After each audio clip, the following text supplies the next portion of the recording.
자, 사기에 이어서 하자 있는 의사표시의 두 번째인 강, 박 보시겠습니다. 교재 56쪽입니다. 56쪽. 자, B가 A를 강압을 해서 A의 재산을 B에게 증여하기로 의사표시하는 이런 형태죠. B가 A에게 겁을 주는 거죠. 겁 주는 걸 강압, 강박 이렇게 표현합니다.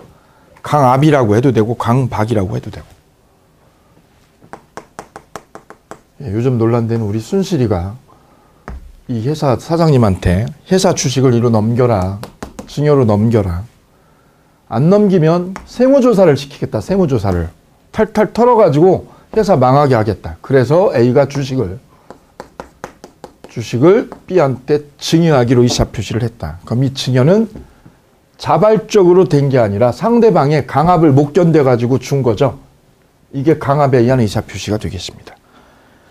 그럼 이 증여 의사표시는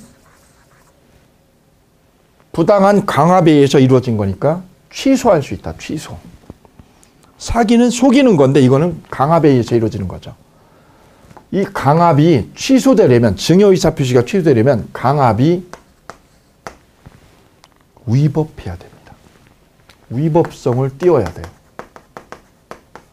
그래야 이 증여한 의사표시를 취소로 돌릴 수 있습니다. 자, 이때 강박, 이 강박이 이루어지려면 겁을 줘야 돼. 해악을 고져야 돼. 해악을.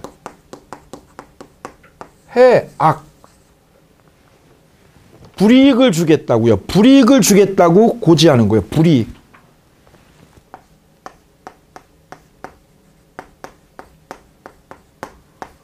너 불이익 당할 거야. 세무조사 시킬 거야. 너 세무조사. 너 인터넷에다가 폭로할 거야. 폭로. 네 사생활 폭로할 거야. 불이익을 고지하는 게 해악이에요. 해악. 네 사진 가지고 있는 거 내가 다 폭로할 거야. 이게 해악입니다. 해악. 해악, 소위 불이익이죠. 불이익을 고지해서 어떤 의사표시를 강제로 하게 하는 거예요. 그 해악 고지가 위법해야만 취소가 돼요. 자, 이때 56페이지 1번 강박자의 고의요.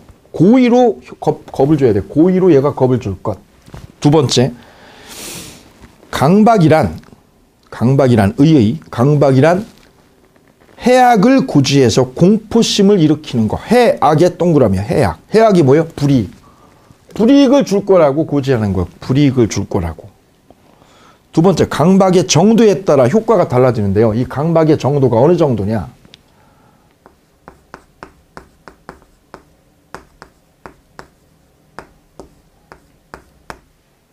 둘로 나누어요. 우리 판례는 둘로. 이 겁 주는 게 이 사람, 이 표의자죠. 표의자의 의사결정의 자유를 완전히 억압하는 거야. 완전히 억압할 정도. 완전히 표의자의 의사결정할 자유를 완전히 박탈했다. 완전히 박탈할 정도로 얘가 겁을 줬다면 그때 이분이 한 의사표시는 무효로 봅니다. 무효. 왜? 의사능력이 완전히 결여된 상태에서 한 거니까 이때는 무효다. 반대로 이 강박의 정도가 완전히 박탈한 정도가 아니라 겁을 조금 먹은 정도였다. 그럼 의사결정의 자유가 제한받는 정도. 박탈이 아니라 약간의 제한받는 상태였다. 그러면 그때는 무효가 아니라 취소로 처리한다는 얘기예요. 따라서 강박의 정도가 어느 정도냐에 따라서 무효나 취소가 되기도 한다는 점이에요. 여기서 꼭 기억할 거는 그럼 언제 무효로 되느냐? 무효로. 요때만입니다. 박탈됐을 때. 의사결정의 자유를 완전히 박탈할 정도로 완전히 제압을 했다. 제압을. 그때 한 의사표시는 무효입니다. 그럼 이거를 학문적으로는 절대적 폭력 상태다. 절대적 폭력이라서 저항할 수 없다. 내가 저항할 수 없다. 도저히. 그때 한 거는 무효예요. 총을 들이대고요. 총을 들이대고 넘겨. 이때 폭력이 절대적 폭력이죠. 이거는 무효예요. 근데 그게 아니라 전화로요. 전화로 겁을 주는 거지. 뭐라고요? 너 세무조사 시킬 거야. 이거는 제한받는 정도다. 이러면 취소에 그친다는 거야. 예, 이 부분이 중요한 출제 맥입니다. 여기 표시하고 넘어가도록 하겠습니다. 그 다음에 3번이요. 57페이지 3번에 강박행위의 위법성. 이게 위법해야 돼, 위법. 겁주는 게 위법해야 돼요. 너 세무조사 시킬 거야. 이게 위법해야 돼, 위법. 이때 위법하냐 안 하냐, 이 판단이 중요한데요. 두 가지를 검토합니다. 두 가지를. 거기다 써볼게요. 목적과 수단. 목적과 수단을 비교한다. 이걸 비교한다는 거예요. 그래서 3번 우측에 강박행위는 위법한 것이어야 한다. 우측에다 이렇게 써볼게요. 목적과 수단을 비교할 것. 그래서 어떻게 접근에 들어가느냐 하면 목적이 정당해도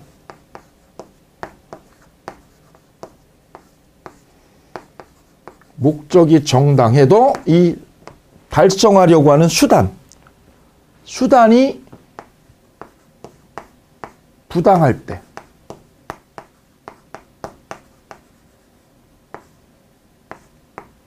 이거는 위법하다라고 그래요. 위법하다.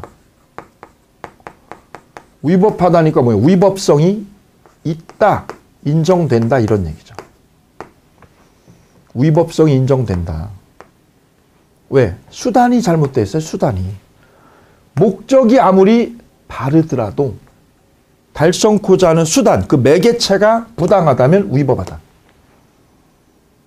돈을 받아내는 것. 채권자가 채무자로부터 채권을 추심하는 것, 돈을 받아내는 거는 어때요? 정당하죠. 왜? 돈 받는 거죠. 돈 받는 게 목적이에요. 그런데 수단이 폭행이랄지 공갈 협박이 수단이 들어가면 그건 위법한 거예요. 거꾸로 뒤집어서 수단이 아무리 정당해도요. 수단이 뭐 할 때요? 정당하더라도 뭐가 잘못되면 목적이요. 수단은 똑바로 되어 있지만 목적이 뭐 할 때요? 부정한 이익 목적이 개입되어 있더라. 부정한 이익 목적.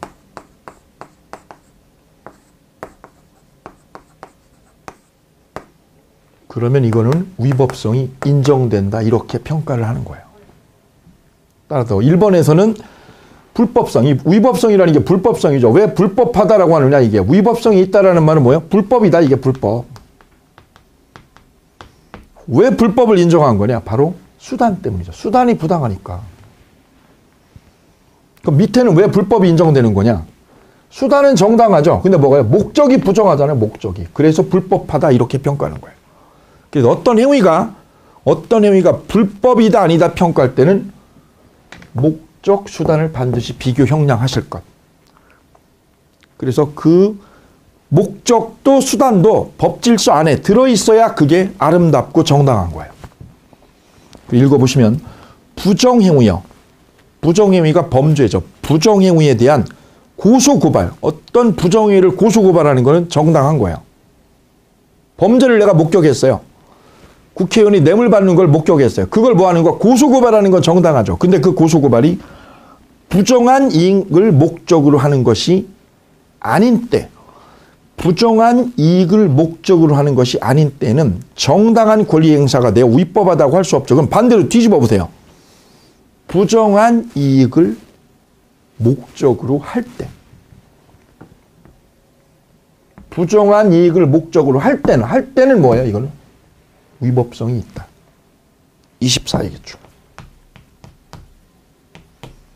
부정한 이익 목적으로 할 때. 여기는 아닌 때죠.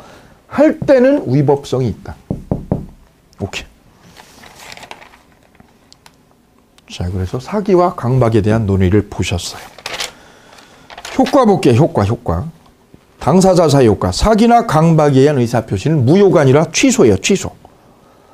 단 사기나 강박에 의한 의사표시라도 취소하기 전까지는 일단은 유효입니다. 순실이가 겁줬어요.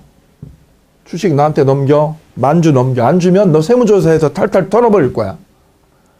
증여했죠, 이거. 겁주고 한 거죠. 강박에 의해서 증여한 거죠. 그럼 이거 일단 무효요, 유효요? 일단 유효라고, 유효. 취소를 안 하면 유효죠. 취소하면 뭘로 돼요? 무효로 됩니다. 이때 강박이 뭐에 따라? 정도에 따라 달라지죠. 완전히 박탈한 거냐? 제한받았냐? 그 다음 이게 위법하다 안 하다는 뭘로요? 목적과 수단을 평가합니다. 목적이 포지티브 하더라도 수단이 네거티브 하면 불법인 거예요. 불법. 이렇게 평가에 들어가시면 되겠습니다. 그래서 사기나 강박은 무효가 아니라 뭐 할 수 있다고요? 취소할 수 있고, 하기 전이면 그대로 두면 뭐 이거는 무효가 아니라 유효인 거예요. 유효. 뒤로 넘기게 되면 제3자의 사기 강박이 나와요. 자, 이거를 저는 삼각사기라고 그래요. 삼각사기. 예. 위에다가 써두실까요? 거기 심화학습으로. 이건 심화학습에서 보도록 합니다. 심화학습에서. 자, 그림만 잠깐 그려놓을게요.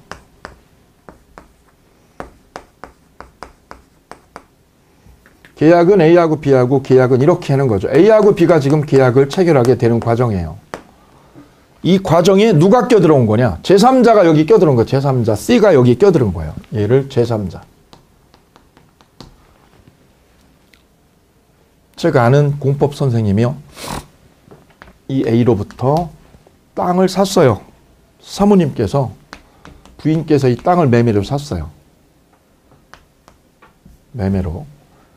그동안 모았던 갯돈, 그 다음에 은행에 있는 돈 탈탈 털어가지고 저 땅을 샀어요. 저 강원도에 있는 땅을. 근데 누구 말에, 누구 꼬임에 넘어갔느냐면 이 땅 주인이 꼬인 게 아니라 누가요? 제3자가 꼬임 넘어가서 저 제3자 꼬임에 넘어가가지고 이 땅을 산 거죠. 이 제3자가 누구냐면 고향 친구죠. 고향 친구가. 고향 친구가 어느 날 갑자기 전화를 한 거죠. 너무 오랜만에. 잘 있냐? 이렇게 안부 전화부터 시작해가지고 슬슬 꼬임에 넘어가더니 돈 있냐? 돈 있어 조금. 그랬더니 나한테 내 말 믿고 땅 한번 사봐.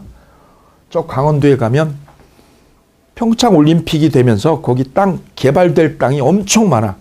이러면서 살살살 꼬드겨가지고 이 땅을, 이 말 믿고 이 땅을 산 거죠. 돈을 먼저 보내, 돈을. 왜? 이거 오늘 아니면 다 팔려나가고 없는 땅이야. 그래, 급하게 돈을 보냈어요. 돈 빼가지고. 땅은 가보지도 못하고요. 돈 송금 끝나버렸어요. 등기까지 넘어왔어요. 등기까지. 차를 끌고 남편분하고 같이 두 분이 차를 끌고 거기를 지도를 펴고 쭉 내비를 타고 갔더니 더 이상 차가 갈 수 없는 거죠. 왜냐하면 산자락인데다가 낭떠러지 절벽으로 이루어진 암석, 돌산입니다. 돌산.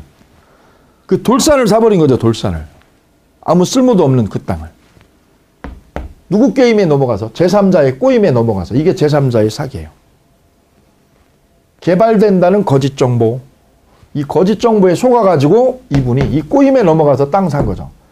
그럼 조심하셔야 될 거는 이 땅 매도인은 이 매수인을 속인 게 하나도 없어요.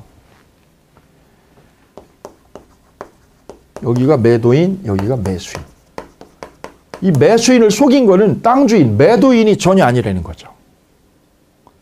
만약에 이 매도인이 이 사람을 속였다면 이걸 뭐라고 그래요? 상대방의 사기라고 그래요. 이 상대방이 이 땅 매수인을 속였다 그러면 이거 상대방의 얘를 사기쳤다 그래서 상대방의 사기라고 그래요. 얘가 속였다. 뭐라고? 여기 그린벨트에서 풀려. 평창 올림픽이 들어오면 땅값이 5배 뛰어. 얘가 속였다. 이게 상대방의 사기예요. 그럼 이거 취소할 수 있어요. 근데 여기서는 제3자가 여기를 꼬임에 빠뜨려서 속인 거죠. 제3자가. 그래서 이름하여 뭐라고요? 제3자의 사기 강박 이렇게 이름을 붙입니다. 제3자가 여기를 속인 거예요.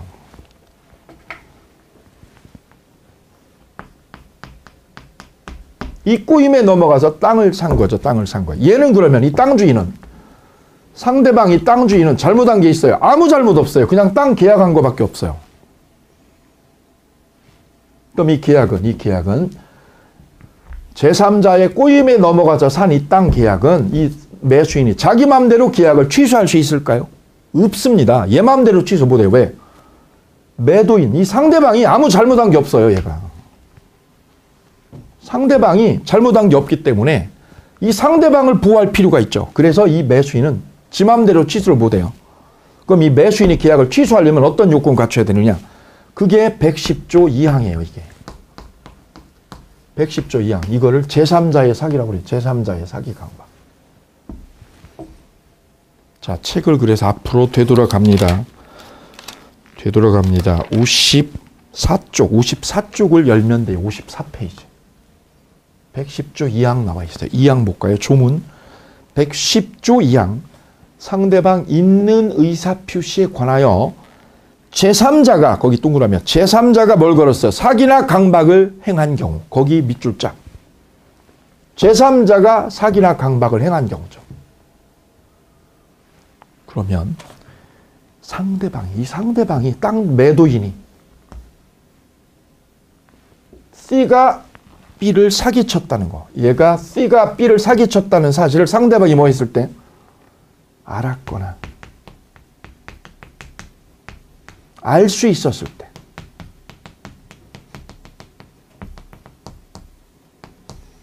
요때에 한해서만 B가 이 계약을 취소할 수 있어요. 그럼 밑줄 쫙 그으셔야죠. 어디다요? 상대방이 그 사실을 알았거나 알 수 있었을 경우에 하나요. 거기에 두 줄 쫙 끕니다. 이 부분이 집중 타켓이에요. 알았거나 알 수 있었을 때 하나요. 여기에 집중 타켓. 그럼 B가요. 증명을 해야 된다는 거죠. 뭐라고요? 니네 둘이 짰다는 거. 둘이 공모했다는 거를 B가 입증하면 취소할 수 있어요. 공모했다는 거 둘이. 얘가 기획부동산이고요. 기획부동산하고 이 직원하고 공모했다는 걸 누가 입증하면? B가 입증하면 취소해요. 근데 거의 대부분은 입증을 못해요. 이 기획부동산 사장님은 직원을 시켜서 이렇게 계약을 하게 해놓고 얘는요, 딴 데가 있죠. 그럼 알았다의 반대는요, 모르면. 몰랐다. 상대방이 모르고 있었다. 즉 공모한 적이 없다. 그러면 취소를 못합니다. 바로 제3자의 사기의 핵심 쟁점은 이 부분입니다. B가 사기당한 B가 제3자 꼬임에 빠져서 사기당한 B가 취소하려고 하면 알았다는 거지. 얘가 사기친 걸 누가요? 상대방이 뭐 했다는 거. 알았거나 알 수 있었다는 거. 이거를 얘가 입증을 해야만, 이걸 입증해야만 취소할 수 있다. 그럼 이걸 입증 못하면 모른 거죠. 모르면 취소가 물 건너간다는 얘기. 이게 제3자의 사기의 핵심 흐름이 되겠습니다.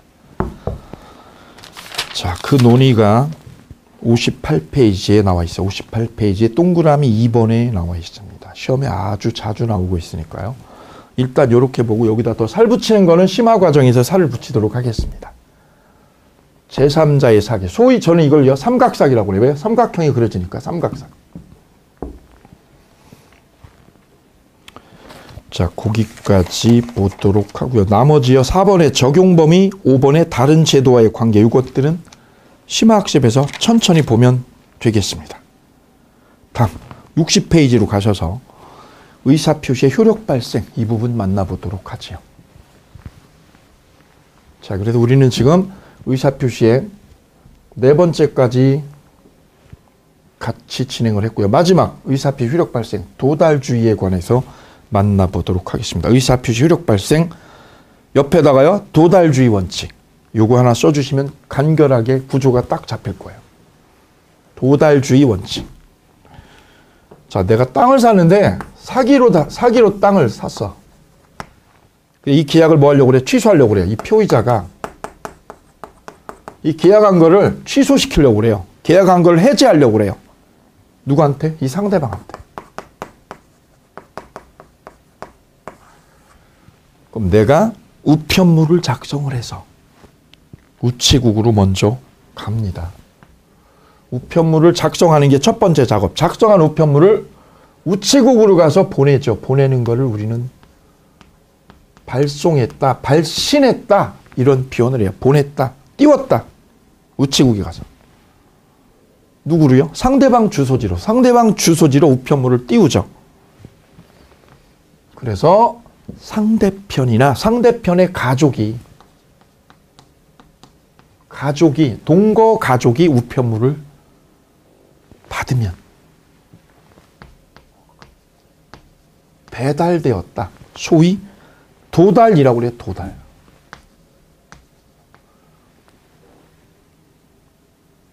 그런 다음 상대편이 해외여행 갔었던 이 상대방 B가 일주일 뒤에 집에 돌아온 다음 우편물을 어머님한테도 또는 배우자한테도 우편물을 건네받은 다음 뜯어가지고 우편물 내용을 읽어보죠. 꼼꼼하게.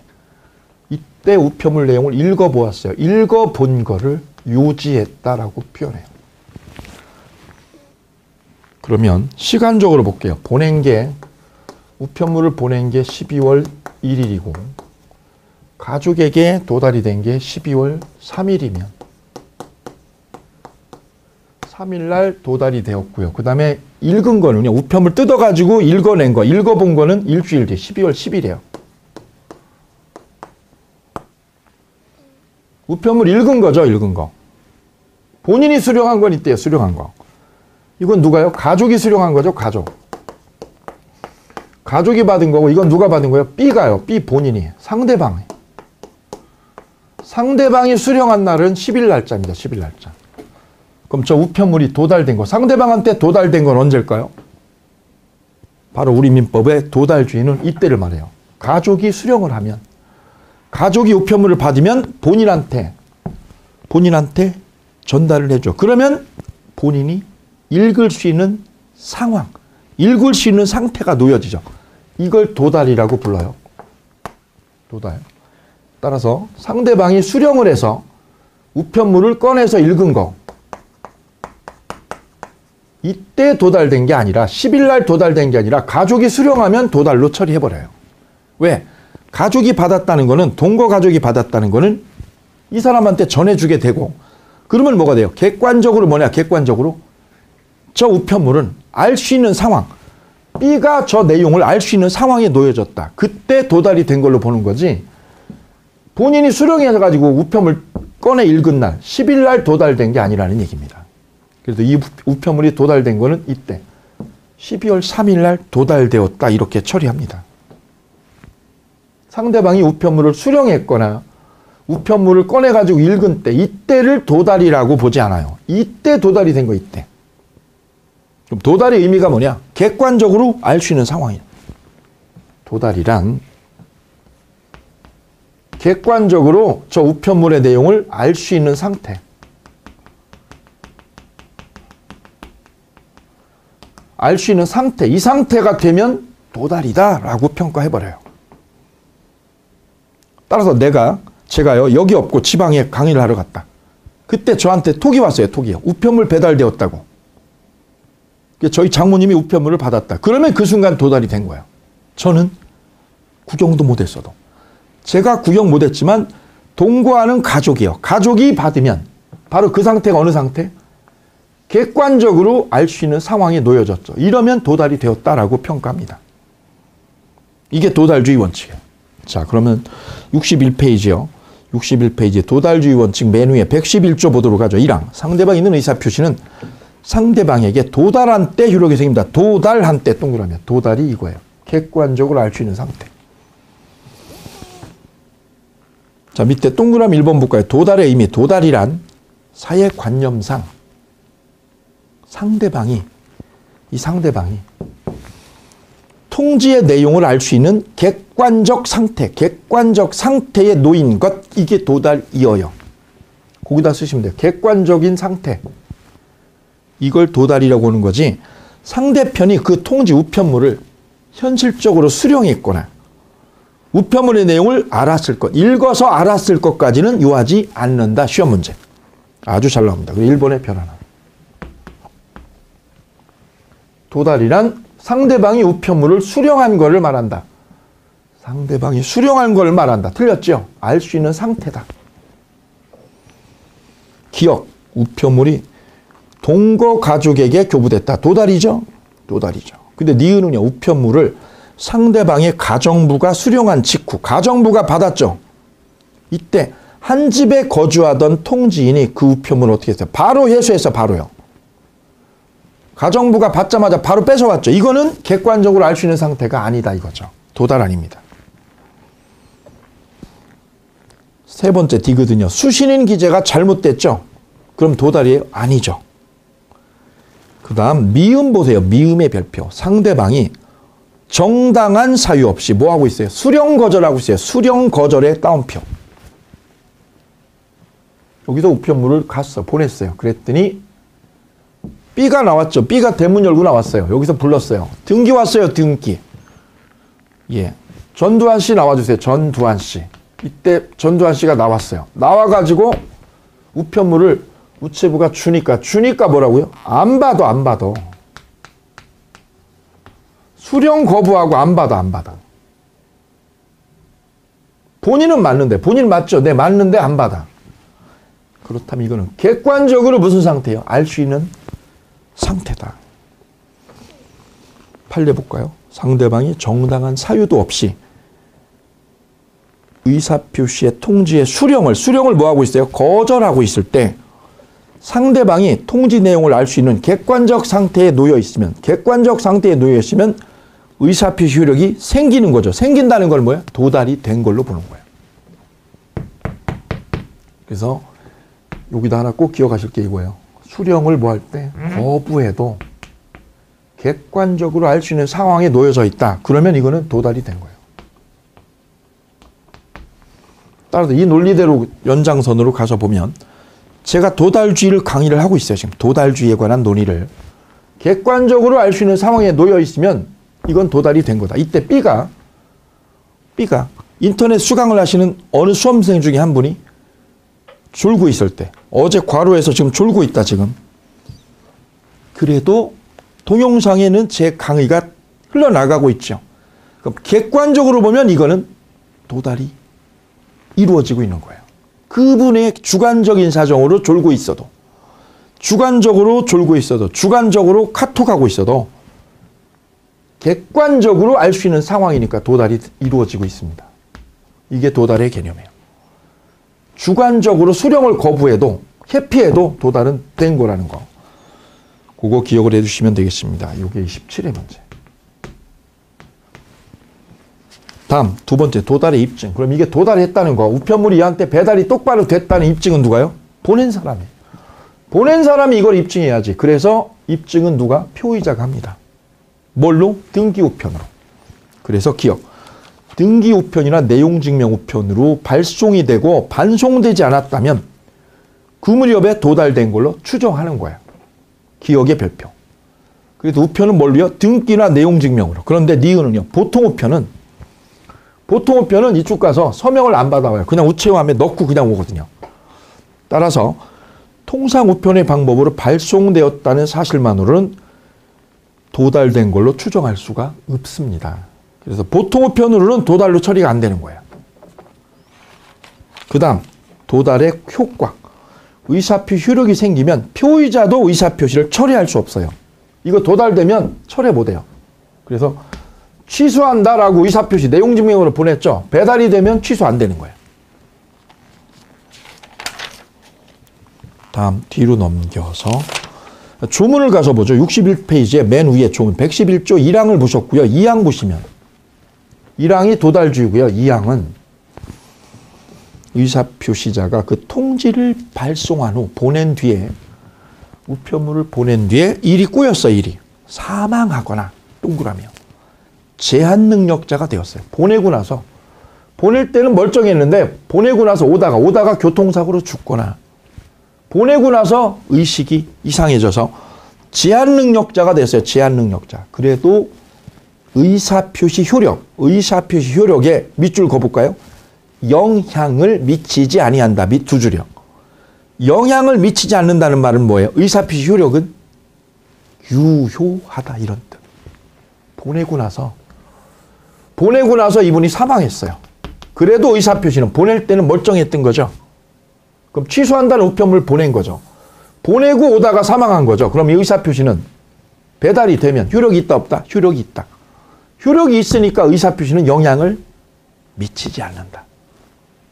보내고 나서 죽거나 보내고 나서 제한 능력자가 돼도 의사표시 효력에 영향을 미치지 아니합니다. 별표. 그 말은 의사표시는 유효, 무효? 유효라는 뜻.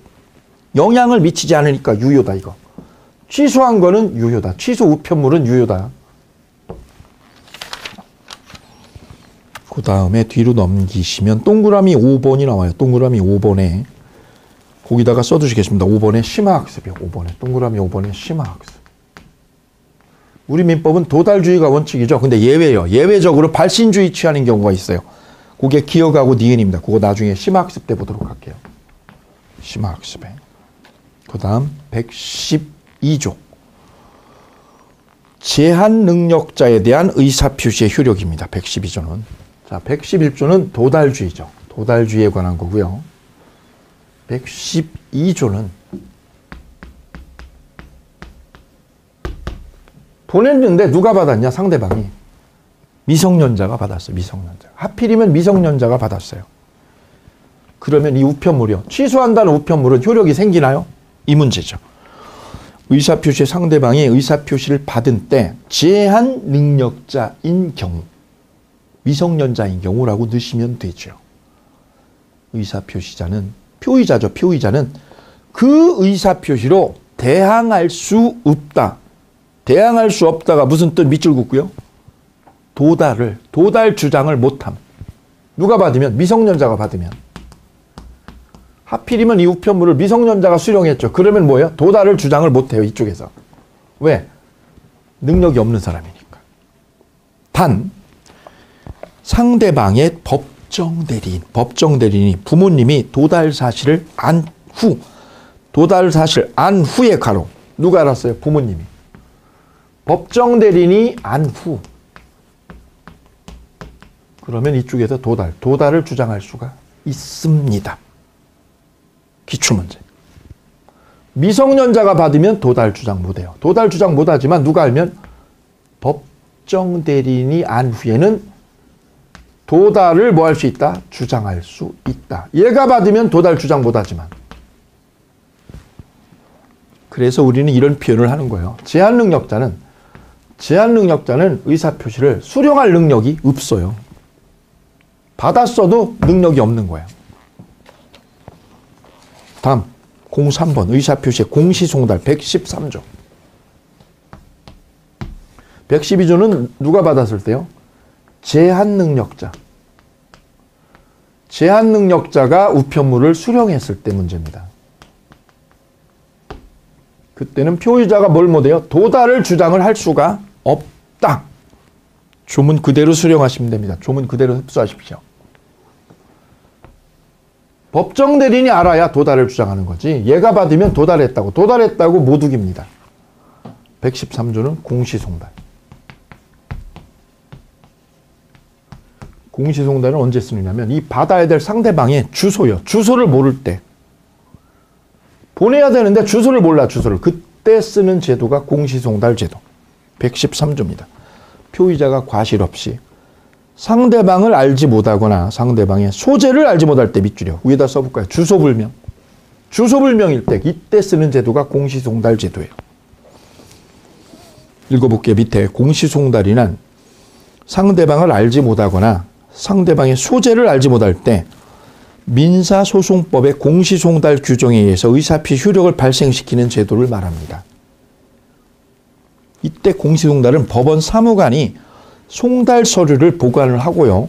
그 사유를 법원 게시판에 게시하는 방법으로 하고 첫 공시송달은 송달 방법을 실시한 날로부터 2주가 지나야 효력이 생깁니다. 2주가 지나면 법원 게시판에 게시하죠. 게시하고 나서 몇 주요? 2주가 지나면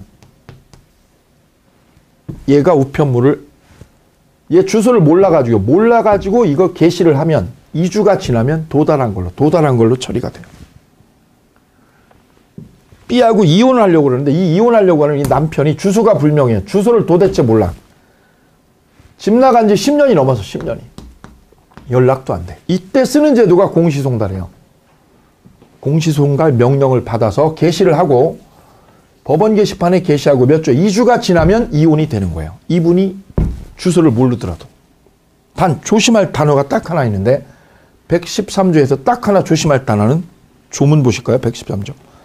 표의자가 과실 없이라는 단어예요. 과실 없이의 삼각형. 과실 없이 상대방의 소재를 알지 못해야 돼요. 그래서 우리는 의사표시 도달주의에 대해서 세 가지요. 도달의 개념 111조. 제한능력자는 수령을 못하더라. 수령 능력이 없더라. 세 번째 공시송달제도. 세 가지에 대해서 살펴보셨습니다. 이렇게 해서 의사표시를 모두 마치고요. 이제 대리로 방향을 턴하도록 하겠습니다. 자, 이제 총 절반을 지났습니다. 대리로 넘어가도록 합니다. 대리는 본인이 해야 될 의사표시를 대리인이 하게 하는 거죠. 대리인. 대리권을 본인이 위임을 해주고 대리인이 상대방과 의사표시를 하게 하는 것. 이게 대리죠. 이때 본인이 대리권을 주는 걸 우리는 위임한다. 우리 현실에서는 위임한다 그러는데 우리 민법학에서는 숙권행위라고 표현을 합니다. 숙권행위. 대리권을 주는 것, 숙권행위. 위임을 해줬다. 이런 표현을 합니다. 그러면 대리인에게 뭐가 생기냐면 대리권이 생기게 돼서 상대방과 계약을 할 수 있는 뭐가요? 자격이 생기죠. 그게 대리권이에요. 그래서 대리인하고 상대방하고 협상을 해서 계약을 맺고 그 계약 맺은 거에 대한 책임은 법률 효과는 본인한테 생기죠. 그럼 계약은 누가 하는 거냐? 대리인이랑 상대방이랑 하는 거죠. 이렇게요. 계약은 상대방하고 대리인이 하고 법적 책임은 본인한테 효과가 생기죠. 이게 대리입니다. 대리의 개념 동그라미 하고 가시면 돼요. 다음 구별할 개념의 사자의 동그라미요.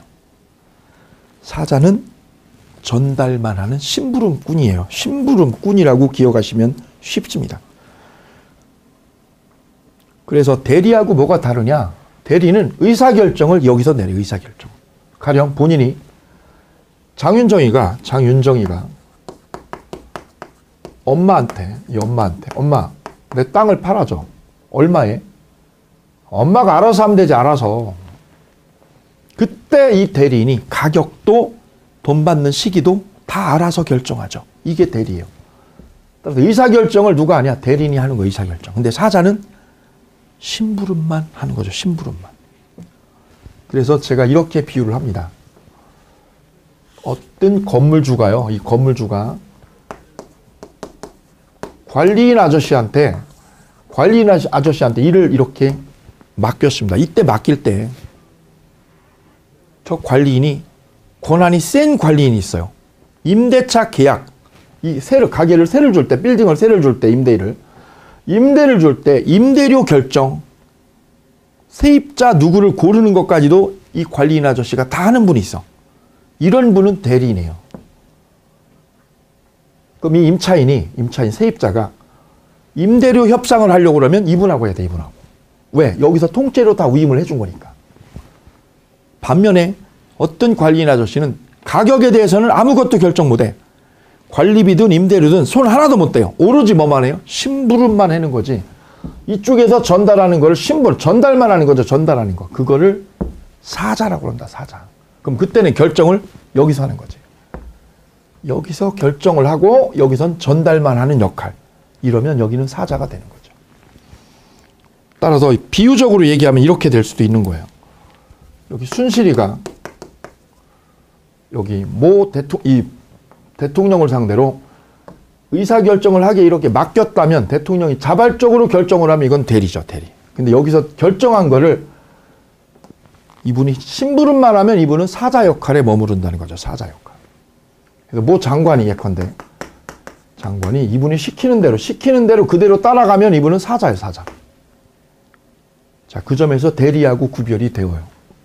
자, 그 점에서 어떤 점이 다르냐면, 자, 대리는 의사결정을 여기서 해요. 사자는 본인이 내려요.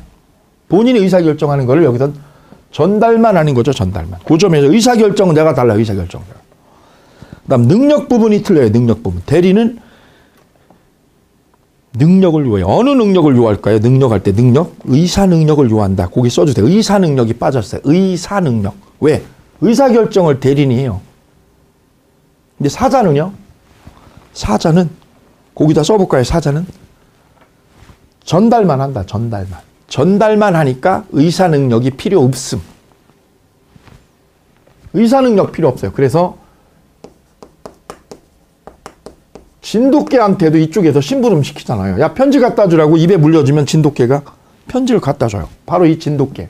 의사능력이 없어도 돼요. 바로 얘가 사자예요, 사자.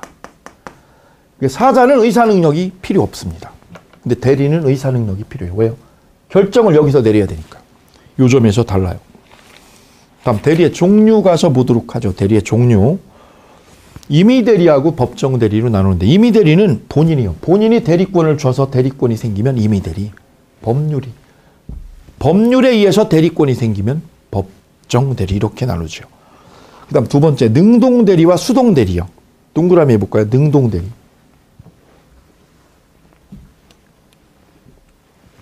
윤정이 엄마가 상대방한테 가서 의사표시를 하면 이 땅을 30억에 팔겠소라고 의사표시를 하면 능동대리. 수동대리는 상대방이 하는 걸 여기서 받아오면 수동대리.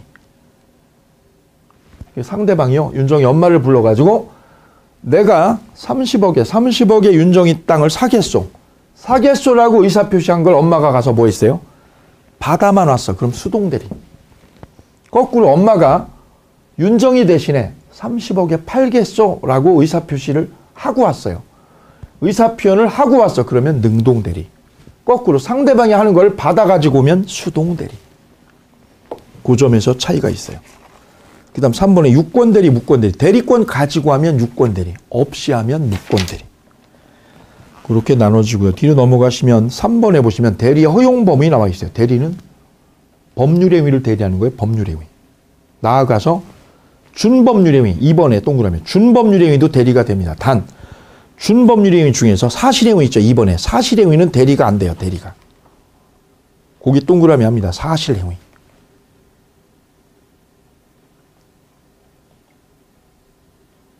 술 먹는 거는요. 술 먹는 거는 대리요, 아니요? 그게 사실의 위예요. 술 먹는 거. 우리는 흑기사라고 그러죠. 흑기사. 윤정이가 술을 못 먹어, 윤정이가. 그럼 누구를 불러요? 흑기사를 부르죠. 흑기사. 이 흑기사는 대리가 아니라 이 대역이에요. 대역. 왜? 대리가 되려면 얘가 하고요. 이쪽이 한 거가 효과가 일로 생겨야 되거든요. 근데 흑기사는요. 얘가 술 먹으면 얘가 취해, 얘가.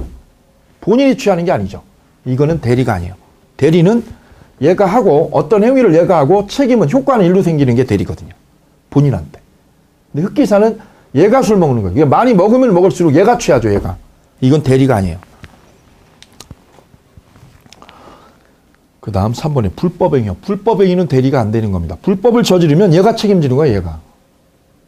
얘가 책임지는 게 아니죠. 대리는 얘가 하고 책임 얘가 지는 게 대리인데 불법행위는 얘가 교도소 가는 거죠. 자, 그렇게 보시면 되시고요. 그 다음 대리권. 대리권부터 이제 보도록 합니다. 여기부터 시험 범위에 들어가요. 자, 본인이 윤정이가 엄마한테 대리권을 줄 때 보통은요. 엄마, 이 땅 30억에 매각해줘. 그러면 매각하면 돼요. 매각. 왜? 본인이 위임한 게 매각하라고 그랬으니까 매각하면 되죠. 그런데 알아서, 엄마가 알아서 해, 알아서. 알아서 할 때 이 알아서의 범위가 애매하죠. 어디까지냐? 리미트가. 이게 바로 대리권의 범위 문제입니다. 대리권의 범위. 뒤로 넘어가 볼까요? 뒤로 넘어가면 68페이지요. 대리권의 범위가 나와요. 범위. 68페이지 대리권의 범위. 1번 법정대리권, 그 다음 2번 임의대리권 나와 있어요. 그 임의대리권의 범위가 임의대리권은요. 수권의 위로 범위가 정해져요. 왜요? 본인이 수권하는 대로 임대 놔줘 엄마. 그럼 임대 놓으면 돼요. 왜? 수권을 그렇게 했으니까. 엄마 매각해줘. 그럼 매각 처분하면 돼요. 그런데 반과로 1번 대리권의 범위가 명확하지 않을 때. 명확해야 되는데 명확하지 않아요. 그러면 어디까지 엄마가 하느냐? 알아서. 엄마가 좀 알아서 해줘 할 때 엄마가 알아서 할 수 있는 범위가 어디까지냐? 그때를 준비하기 위해서 우리 민법 118조가 기다리고 있습니다. 118조. 권한을 정하지 않은 대리인은 다음 각 호의 행위만을 할 수 있습니다. 첫째가 보존 행위. 두 번째가 대리의 목적인 물건이나 권리의 성질을 변하지 않는 범위에서 이용, 개량 행위를 할 수 있다. 그래서 첫 번째, 대리권의 범위가 불분명할 때 할 수 있는 게 어디까지냐면 보존행위를 할 수 있어요. 두 번째는 이용 계량행위. 이용하고 뭐 하는 거? 계량행위까지 할 수 있어요. 두 가지를 할 수 있는 거예요. 그럼 보존행위나 이용 계량행위를 할 때는 본인한테 따로 허락을 받아요. 허락을 안 받고도 할 수 있는 거예요. 그래서 이런 표현을 해요. 본인한테 따로 수권을 얻을 필요 없다. 본인의 특별 수권.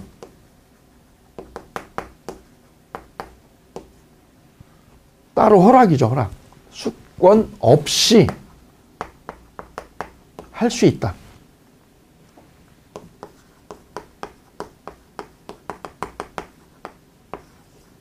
본인의 따로 허락 얻을 필요 없이 할 수 있다. 무슨 행위를? 보존행위와 이용 계량행위를. 반대로 처분행위는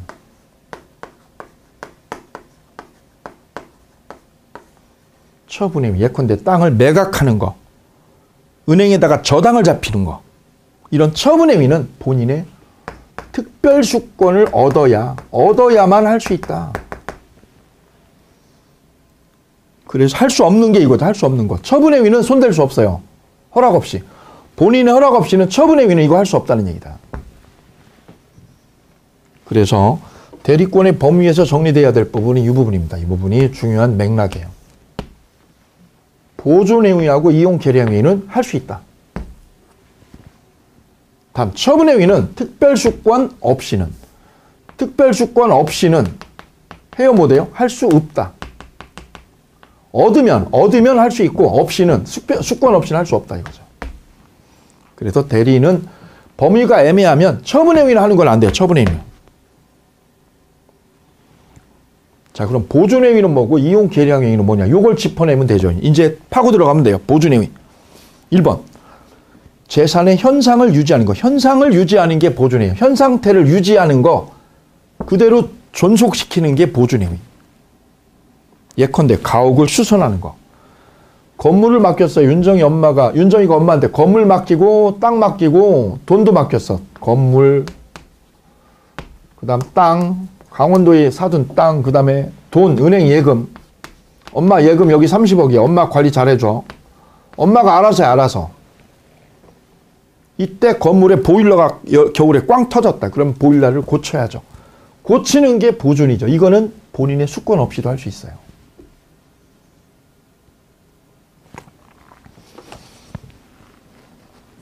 그 다음에 소멸시효 중단이 있습니다. 거기 밑줄 그어볼까요? 예를 보면 소멸시효 중단. 윤정이가 업소를 밤에 떼어가지고 받을 돈, 채권이 있어요. 받을 돈, 채권. 엄마, 저 업소 떼어가지고 받을 돈이요. 채권이 내가 5억이나 있어, 5억. 그거 엄마가 좀 받아줘. 엄마가 받아줘. 이거 받을 돈이야, 받을 돈. 제가 떼먹지 못하게 엄마가 좀 받아줘. 근데 이 채권은 내버려두면 소멸시효로 없어지죠. 그래, 없어지지 않게, 이 채권이 없어지지 않게 소멸시효를 중단시켰어요. 어떻게 해서? 가압류 걸어서. 이 가게에다가 가압류를 엄마가 대신 가압류를 걸었어요. 그럼 소멸시효가 중단이 되죠. 그러면 채권을 없앤 거예요, 지킨 거예요? 채권을 지켜낸 거죠. 그게 보존행위예요. 채권에 뭘 막은 거? 소멸시효를 막아낸 것. 거기 밑줄이요. 채권의 소멸시효 중단. 바로 뭘 지킨 거예요? 채권을 지켜낸 거. 이게 보존행위. 그 다음 미등기된 거. 이 건물이 미등기됐어요. 전원주택으로 진 게 미등기됐죠. 미등기된 거를 엄마가 대신 윤정이 앞으로 등기를 내줬어요. 이게 보존입니다. 보존. 19의 기출. 소멸시효 중단도 19의 기출. 그 다음 부패하기 쉬운 물건의 매각 나와요. 부패하기 쉬운 물건. 예컨대 이 땅 농사를 졌더니 여기서 고구마가 나왔어. 고구마. 그럼 고구마를 밭에다 그대로 두면 다 썩어버리죠. 썩기 전에 엄마가 대신 매각을 했어요. 아까 매각하면 안 된다고 그랬죠. 처분은. 그런데 이거는 썩기 쉬운 물건이에요. 썩기 쉬운 물건을 내버려 두면 다 썩어버리니까 다 썩기 전에 매각한 거. 이게 바로 보존이다. 부패하기 쉬운 고구마. 고구마를 어떻게 한 거? 밭에서 매각하는 거. 이게 보존행위라는 거. 그 다음 두 번째, 이용 계량 행위. 건물을 임대 주는 거. 건물이나 땅을요, 이게 농사 짓기가 힘들어서 임대를 줬어, 임대를. 그게 이용 계량 행위가 되겠습니다. 예를 보세요. 물건에 임대를 놓거나 무이자 소비 대차를 뭘로요? 이자부로 바꾸는 거. 이자놀이 하는 거죠. 은행 이자놀이 하는 거. 요거 허용돼요. 근데 논을 밭으로 바꾸거나 예금을 빼가지고요. 저 예금 30억을 빼서 주식이나 사채로 바꾸는 거. 사채로 바꾸는 건 왜 안 돼요? 성질이 변해, 성질이. 이거 주식에다가 올빵해버리면 주식 가치가 폭락하면 돈 못 받죠. 성질이 변하는 걸 하면 안 돼요. 조문을 다시 보면 118조 2호 보시면 성질이 변하지 않는 범위라고 돼 있어요. 거기에 따옴표 찍어볼까요? 성질이 변하는 범위, 변하지 않는 범위에 따옴표. 성질이 변하는 범위, 변하지 않는 범위에서만 할 수 있어요. 여기.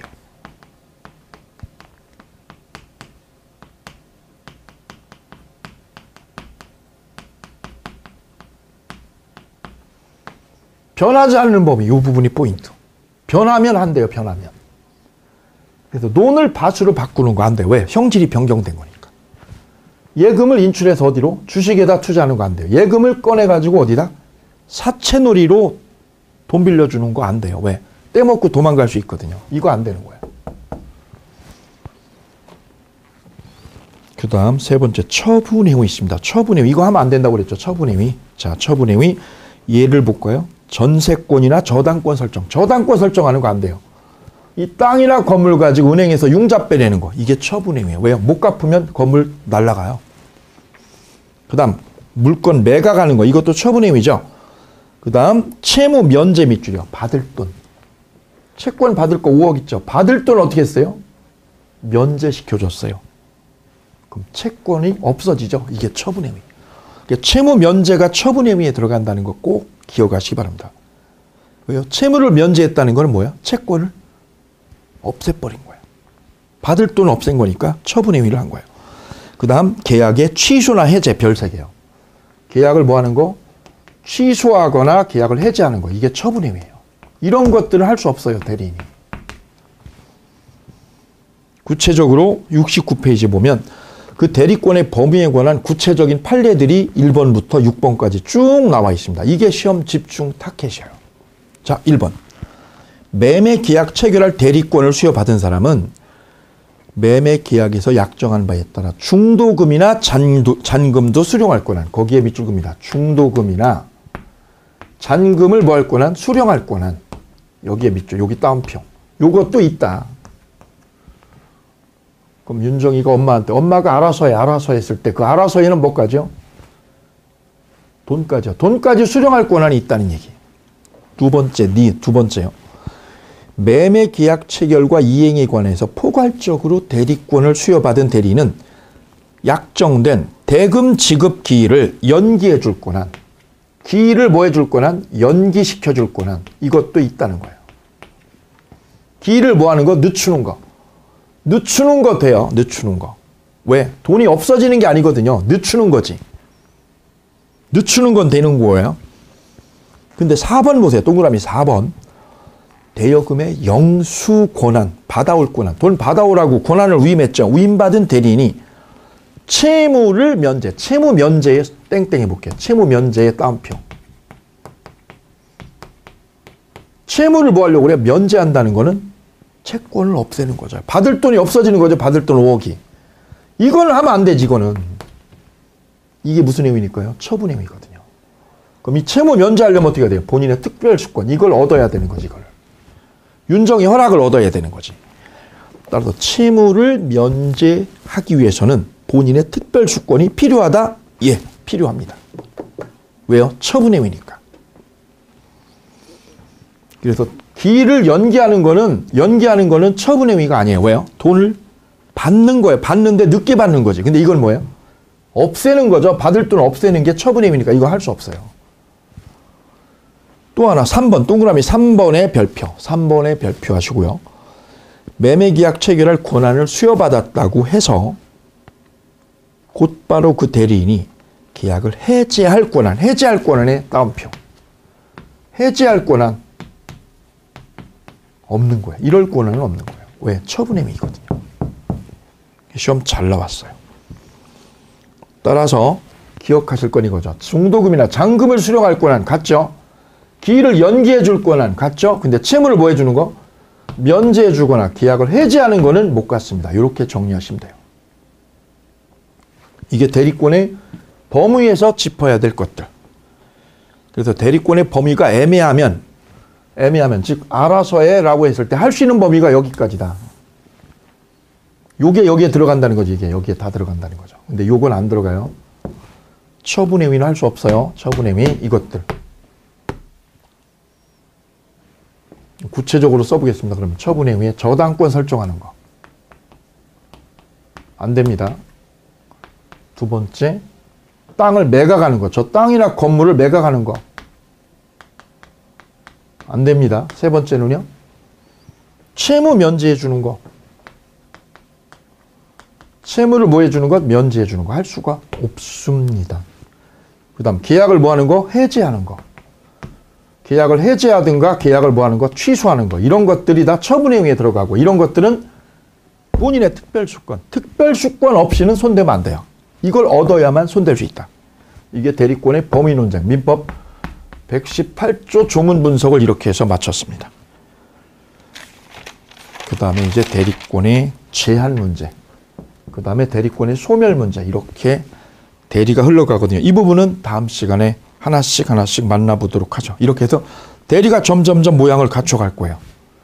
예. 그 다음에 이제 무효 취소 조건기한까지 다음 주에 찾아가도록 하겠습니다. 오늘 여기까지. 복습에 충실해 주시고요. 복습하실 때 유념하실 부분은 제가 강조점을 딱딱 찍어드렸어요. 그 부분. 별표한 거하고 그 다음에 동그라미 한 거. 이걸 가지고 중요도를 가지고 복습을 해주시면 강약 조절과 함께 그동안 시험에 나왔던 거, 그 다음에 앞으로 나올 것까지 다 집약적으로 대처가 되시리라고 믿습니다. 오늘 여기까지입니다. 감사합니다.